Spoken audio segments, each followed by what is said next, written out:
Okay बच्चों, तो चलिए आज मैं चैप्टर स्टार्ट करने वाला हूँ। चैप्टर 13 बहुत इंपॉर्टेंट चैप्टर है। चैप्टर 13, इस चैप्टर का बच्चों नाम है surface area and volume. Chapter 13 है बच्चों, और ये हमारे 10th में सेकेंड टर्म पर आने वाला है। और वो मोस्ट इंपॉर्टेंट टॉपिक है, इसको आपको समझना चाहिए अच्छे से। और डेली लाइफ रूटीन में इसका बहुत ज़्यादा यूज़ है ना। तो इस चैप्टर को आप थोड़ा ध्यान से समझेंगे। और सबसे पहले मैं आपको 2D फेस के बारे में थोड़ा सा हल्का सा बेसिक सा इंट्रोडक्शन समझाऊंगा। उसके बाद में हम लोग 3D शेप्स की तरफ पे चलेंगे, क्योंकि जब हमें 3D शेप्स को समझना है ना, तो उससे पहले हमें 2D शेप्स को समझना पड़ेगा। अगर आप 2D शेप्स को अच्छे समझ जाते हो, है ना, अगर आप 2D शेप्स को अच्छे समझ जाते हो तो आप 3D शेप्स के बारे में, उसके फॉर्मूले के बारे में आप समझ पाओगे कि फॉर्मूला कहाँ से आया है, कैसे बन रहा है फॉर्मूला। तो चलिए इन सारी चीज़ों के बारे में जान लेते हैं, ठीक है। तो सबसे पहले बच्चों मैं आपको डिस्कस कराऊंगा 2D शेप्स के बारे में।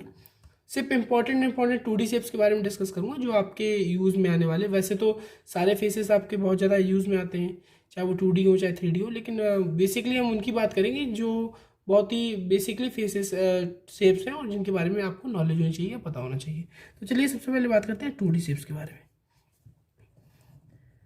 देखिए बच्चों, 2D शेप्स पे हमारे एक तो पहले हमारा एक स्क्वायर आ जाता है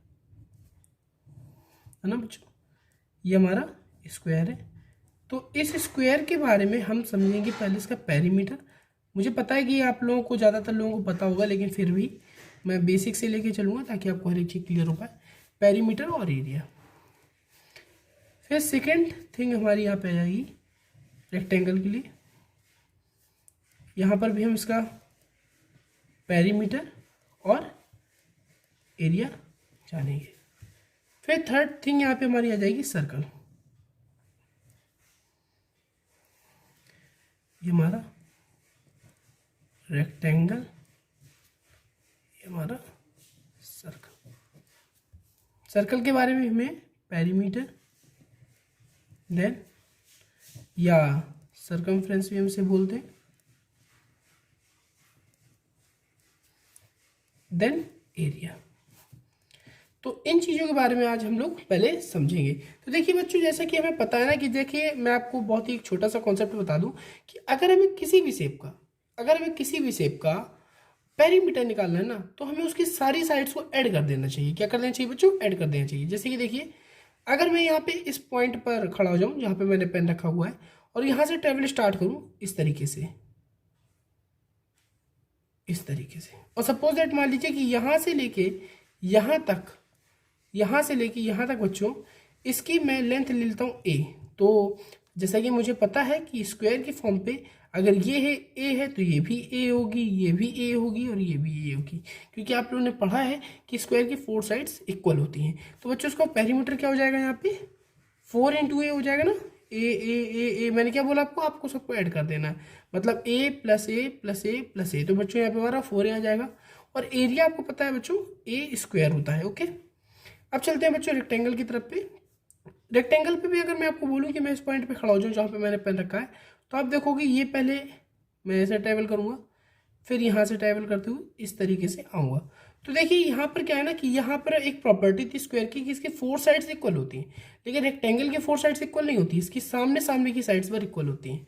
तो अगर मैं बोलूँ आपको यहाँ से यहाँ तक की इसकी जो लेंथ है वो हमारी एल है, और मैंने इसको बी ले लिया ब्रेथ को, तो ये भी हमारी एल हो जाएगी और ये हमारी ब्रेथ हो जाएगी। तो मैंने आपको क्या बोला है कि हम पेरीमीटर में क्या करते हैं बच्चों? ऐड कर देते हैं। और एरिया के लिए मैं आपको एक बेसिक कॉन्सेप्ट बता दूं। एरिया के लिए आप मल्टीप्लाई करें और पेरीमीटर के लिए आपको ऐड कर देना है। तो देखिए बच्चों, से पेरीमीटर है, तो पेरीमीटर का आपको क्या करना है ना, सभी साइड्स को ऐड करना है। तो जैसे अगर हम इसे ऐड करें एल प्लस बी, तो हमारा बच्चों यहाँ पे क्या आ जाएगा, क्योंकि हमारा 2 टाइम एल है और 2 टाइम हमारा बी है, तो हम बच्चों से 2l प्लस 2 भी लिख सकते हैं। अगर हम इसे 2 कॉमन ले लें तो अंदर हमारे ब्रैकेट में l प्लस बी आता है। ओके, ये इतना बेसिक कॉन्सेप्ट मैं आपको इसलिए समझा रहा हूँ ताकि आपके अंदर फॉर्मूले को फॉर्मेशन करने की भी आपके अंदर एक नॉलेज होनी चाहिए कि किस तरीके से वो फॉर्मूला आया है और साथ ही साथ में आपको ये भी पता होना चाहिए कि उस फॉर्मूले से हम किस तरीके से वैल्यूज़ को ड्राइव करते हैं, निकालते हैं, तभी आपको 3D शेप्स के बारे में भी नॉलेज हो पाएगी। अब एरिया की अगर बात करें तो मैंने आपको क्या बताया, एरिया में हम मल्टीप्लाई करते हैं, तो L इंटू बी अगर हम करें तो इसका एरिया हो जाएगा। सर्कमफ्रेंस में भी देखिए बच्चों, अगर मैं इस पॉइंट से पूरा इस तरीके से पूरा ट्रैवल करूँ तो हमारा यहाँ पर 2πr आएगा, और एरिया हमारा जो होता है बच्चों πr² होता है। ओके, तो ये 2D शेप्स मैंने आपको सिर्फ थ्री ही शेप्स के बारे में बताया हुआ है। अब देखिए 3D शेप्स पर हम लोग चलते हैं। ये जो टॉपिक है बच्चों हमारा सरफेस एरिया एंड वॉल्यूम, ये पूरा हमारा 3D शेप्स पर ही डील करेगा। ठीक है, तो सबसे पहले देखिए हम एक बात करेंगे क्यूब की।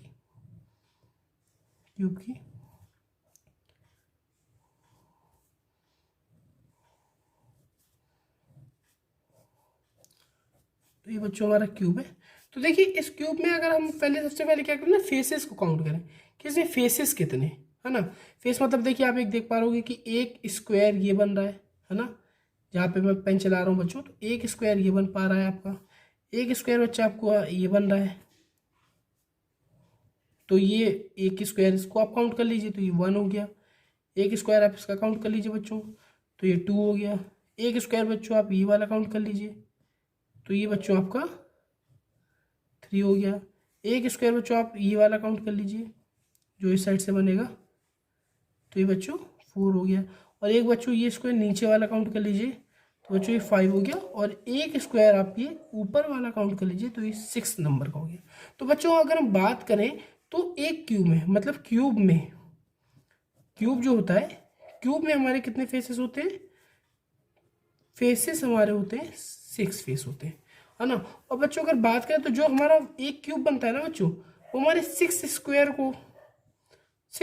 से बनता है। मतलब अगर हम देखें तो 6 स्क्वायर है ना, इसमें एक स्क्वायर ये है बच्चों, एक स्क्वायर ये है ना।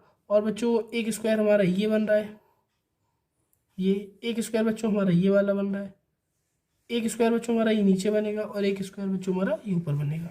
मतलब कि अगर आप देखो तो मैं इसे आपको और सिंप्लीफाई कर देता हूँ इस तरीके से। 1, अगर मैं इस बॉक्स को खोलूँ तो इस तरीके से कुछ 6 स्क्वायर निकल के आएंगे।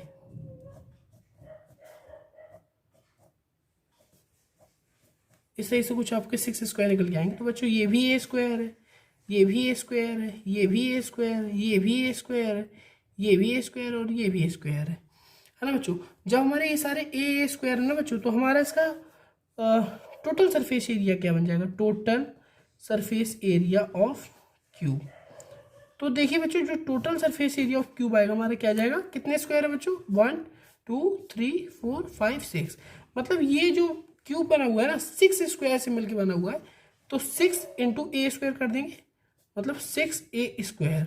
तो total surface area of cube का फॉर्मूला बच्चों क्या होता है हमारा, 6a स्क्वायर होता है। ओके बच्चों, आई होप सो आपको ये बात समझ में आ रही होगी, है ना।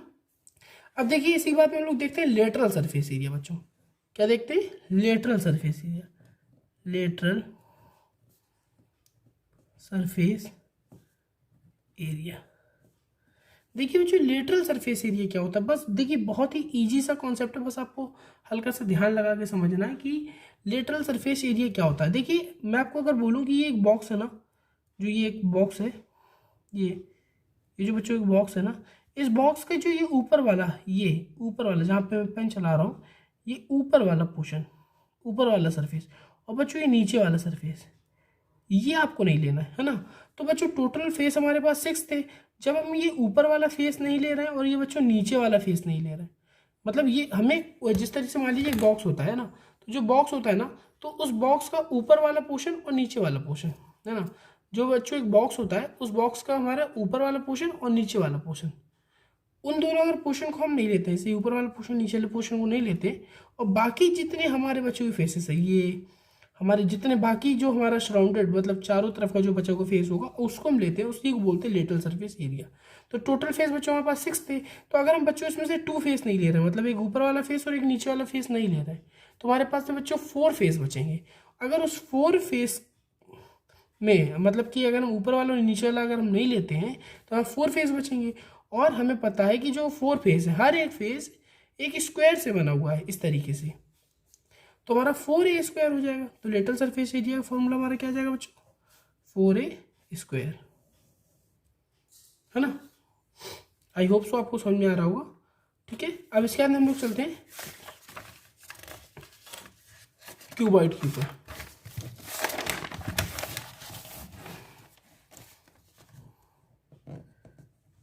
Cuboid, okay. तो देखिए बच्चों, अगर हम लोग क्यूबॉइड के बारे में बात करें तो देखिए क्यूबॉइड हमारा एक 3D शेप है जो कि इस तरीके से फ्रेम आउट होता है आपका।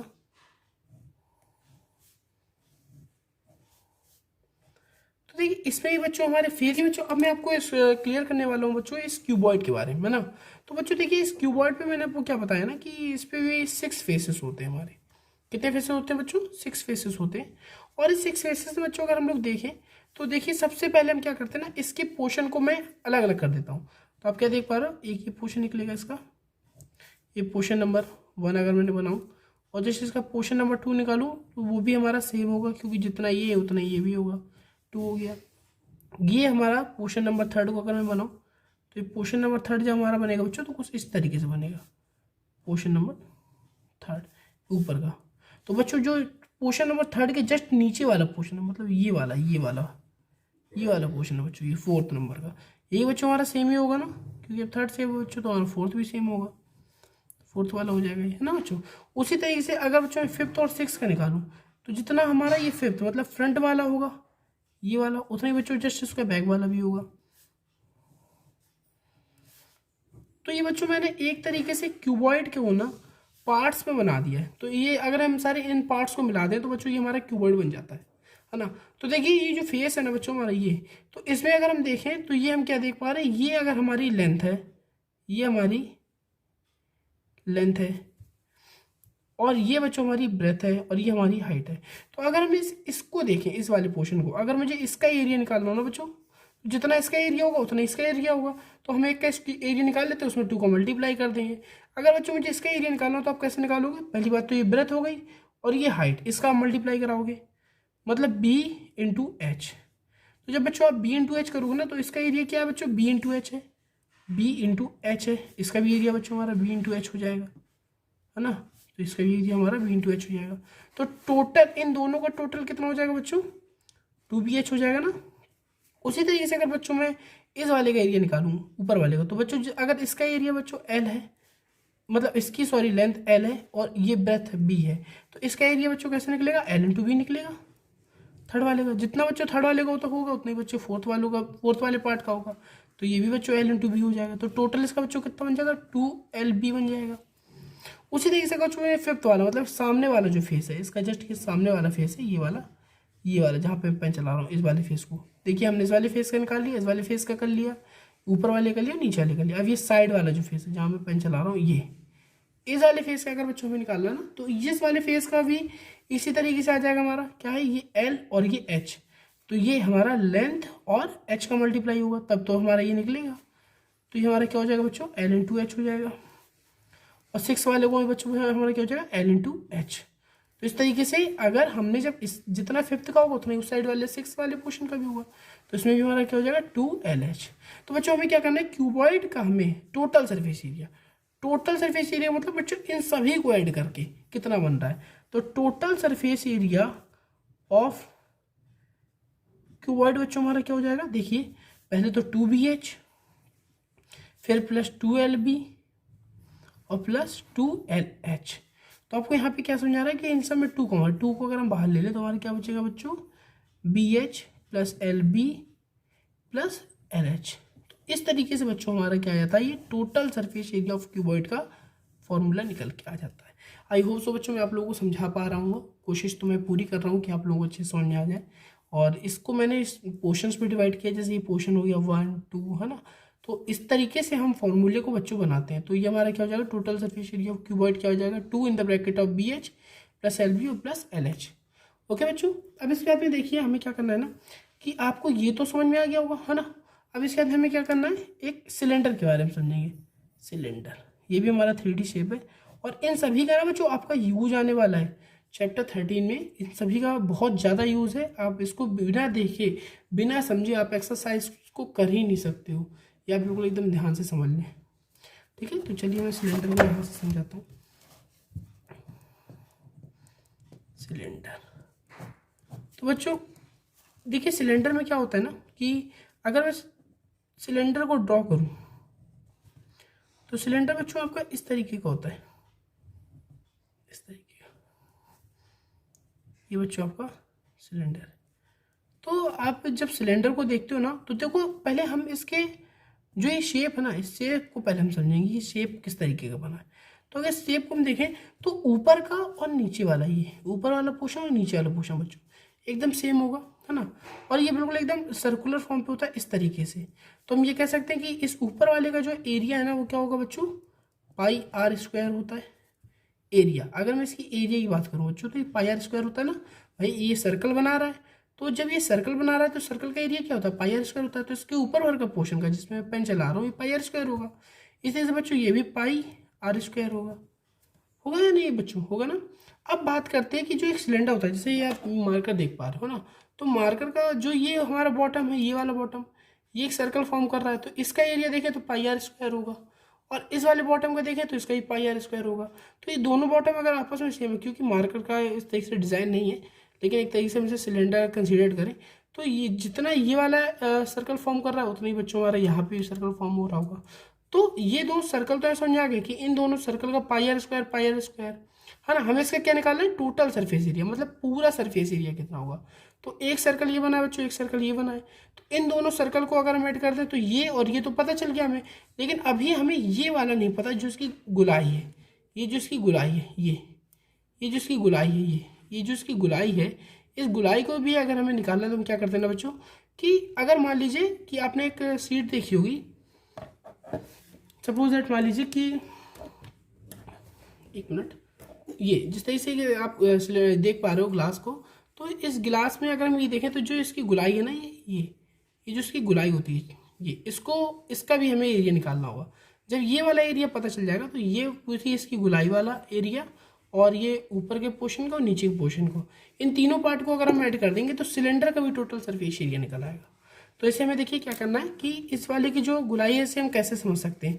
आपको पता है कि सपोज दैट ये मान लीजिए कि यहाँ से यहाँ तक इसकी जो ये एच है ना, तो हम इसे कैसे समझ सकते हैं कि आपको देखो अगर आप, तो मैं इस पॉइंट पे अगर खड़ा हो जाऊँ, इस पॉइंट से अगर मैं ऐसे इस तरीके से राउंड लूँ तो आपको पता है कि ये सर्कल का सर्कमफ्रेंस फाइंड आउट कर देगा, सर्कल का सर्कमफ्रेंस बना देगा। सर्कल का सर्कमफ्रेंस क्या होता है, अगर ये सर्कल बन रहा है ना, ये सर्कल बन रहा है तो इसका एरिया तो हमें पता है पाई आर स्क्वायर है।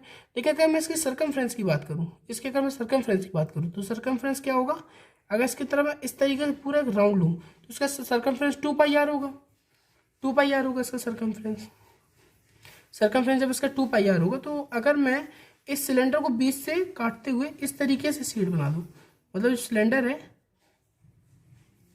सिलेंडर है उसको मैं काट के इस तरीके सीट बना दूँ तो ये एच तो हमारी यही रहेगी, एच यही रहेगी, है ना, एच तो हमारी यही रहेगी। और मैंने आपको क्या बताया कि ये इस तरीके से मुड़ा हुआ था, जैसे कि मान लीजिए कि ये अगर मैं इसी पेज को इस तरीके से मोड़ दूँ, ऐसे मोड़ दूँ इस तरीके से, अगर मैं इस पेज को ऐसे मोड़ दूँ तो ये जो कर्व्ड सरफेस है ना, और फिर मैं इसको ऐसे खोल दूँ, है ना, तो इसका अगर मैं सर्कमफ्रेंस देखूँ तो बच्चों इसका जो सर्कमफ्रेंस है, मतलब जो अगर मैं इसको देखूँ तो जो इसका सर्कमफ्रेंस होगा, और अगर मैं इसको सीधे कर दूँ इस तरीके से तो सीधे करने पे एक तरीके की सीट बन जाएगी। अगर ये सीट जब बन जाएगी ना तो अब मैं इसको आराम से निकाल सकता हूँ। मैंने आपको क्या बताया था, इसका सर्कमफ्रेंस होगा ना, एक गुलाई को तो हमने खोला है, इसकी गुलाई को हमने सीधे ऐसे इस तरीके से खोल दिया, एक सीट बना दिया है। तो जब सीट बना देंगे तो ये तो हमारी 2 पाई आर हुई, यहाँ से यहाँ तक हमारी 2 पाई आर हुई। अब क्यों 2 पाई आर हुई, क्योंकि इसका सर्कमफ्रेंस इस तरीके से पूरा 2 पाई आर था। इसी को मैंने यहाँ से काट दिया, मान लीजिए सिलेंडर को यहाँ से मैंने काट के ऐसे सीधा कर दिया, तो ये 2 पाई आर ही रहेगी। और ये हमारी यहाँ से यहाँ तक जो है ये हमारी इसकी एच हो जाएगी। तो बच्चों आपको पता है कि एक तरीके से ये हमारा रेक्टेंगल बन गया है, ये एक तरीके से रेक्टेंगल बन गया। तो रेक्टेंगल के लिए एरिया क्या होता है बच्चों हमारा 2 पाई, और इस वाली जो रेडियस है ना 2 पाई आर और एच, क्योंकि ये हमारी लेंथ हम इसको कंसीडर कर लें, अगर इसको ब्रेथ कंसीडर कर लें तो हमारा ये 2 पाई आर एच बन जाएगा। तो देखिए बच्चों अब इसका टोटल सरफेस एरिया क्या हो जाएगा, सिलेंडर का total surface area of cylinder के लिए बच्चों हमारा क्या फॉर्मूला बन जाएगा, देखिए ये हमारा ऊपर का पोर्शन, नीचे का पोर्शन, इन दोनों को अगर हम मल्टीप्लाई करें तो 2πr² ये हो जाएगा, है ना, और प्लस हमारा 2πr/h हो जाएगा। यहाँ पे हम इसकी एक, ओके बच्चों, तो अगर हम इसमें देखें ना तो हम इसमें 2πr अगर हम कॉमन ले लें, इसमें 2πr अगर हम कॉमन ले लें तो अंदर हमारा बच्चों क्या बचेगा, r+h बच जाएगा। 2πr अगर हम कॉमन लें तो r+h ये बचेगा। तो बच्चों ये हमारा total surface area of cylinder भी निकल आया। तो बच्चों इस तरीके से आज मैंने आपको जो है पार्ट 1 के व्यू पर मैंने आज आपको सिर्फ और सिर्फ इसका कॉन्सेप्ट समझाया है। तो टोटल सरफेस ऑफ सिलेंडर हमारा 2πr in the bracket of r+h। तो इस तरीके से आप इसके फॉर्मूले को समझ सकते हो और इनको अच्छे से नोटिस कर सकते हो और आपको ये हेल्प भी करेंगे। आई होप सो आपको वीडियो समझ आई होगी। पार्ट 2 पे मैं आपको हॉलो सिलेंडर के बारे में समझाऊंगा और 13.1 के कुछ क्वेश्चंस भी कराऊंगा। Okay, thank you. आपको अगर ये वीडियो अच्छी लग जाए तो आप दूसरे लोगों को शेयर कर दें और ये ऐसे ही मैं आपको मटेरियल लाता रहूँगा स्टडी वाला प्लेटफॉर्म पे।